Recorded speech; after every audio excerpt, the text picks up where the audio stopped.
A moment of reckoning approaches. The war in Ukraine has raged for years, leaving devastation in its wake. But now, a new glimmer of hope emerges.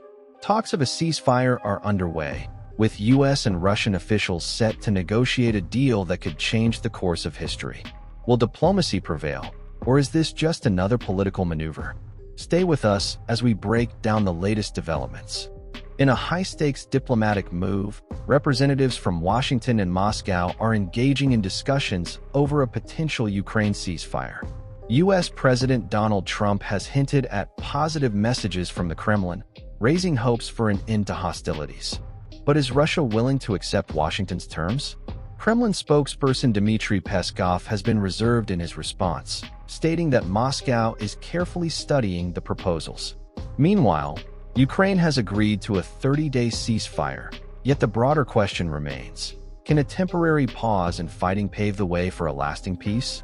Trump has made it clear, should Russia reject the proposal, the US has powerful economic weapons at its disposal. With potential devastating financial measures on the table, Washington is signaling that peace is not just an option, it's the best option for Russia. But will economic threats push the Kremlin to negotiate, or will they backfire, escalating tensions further? While ceasefire talks take center stage, conflict on the ground continues. Recent reports from the Kursk region indicate that Russian forces have reclaimed the town of Sudza, once seized by Ukraine in a surprise offensive last year.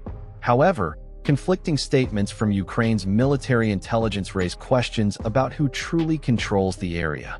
This development complicates peace negotiations.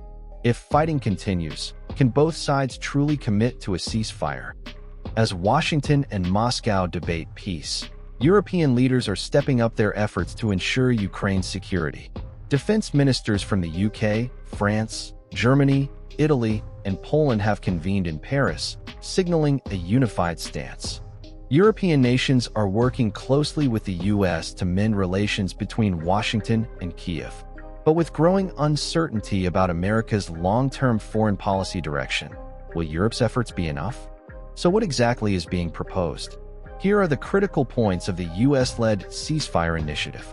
A 30-day pause in fighting, allowing humanitarian aid to reach war-torn regions.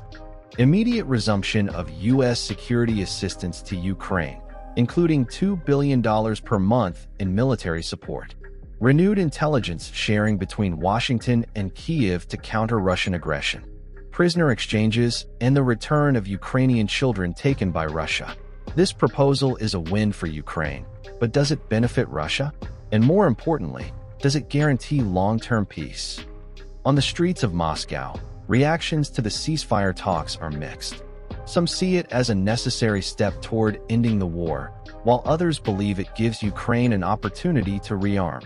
The Kremlin now faces a crucial decision. Will it accept the terms of the deal and risk appearing weak? Or will it push for its own conditions, prolonging the conflict? Beyond Ukraine and Russia, the world is watching. A ceasefire could stabilize global markets, ease energy crises, and shift international alliances. But failure to secure peace could mean years of continued bloodshed and uncertainty. So where does this leave us? Will the ceasefire proposal mark the beginning of peace, or is it just another political maneuver in an ongoing war? What do you think? Can diplomacy bring an end to this conflict, or is war the inevitable outcome? Let us know in the comments below. And if you found this breakdown insightful, don't forget to like, subscribe, and hit that notification bell for more in-depth analysis on global affairs.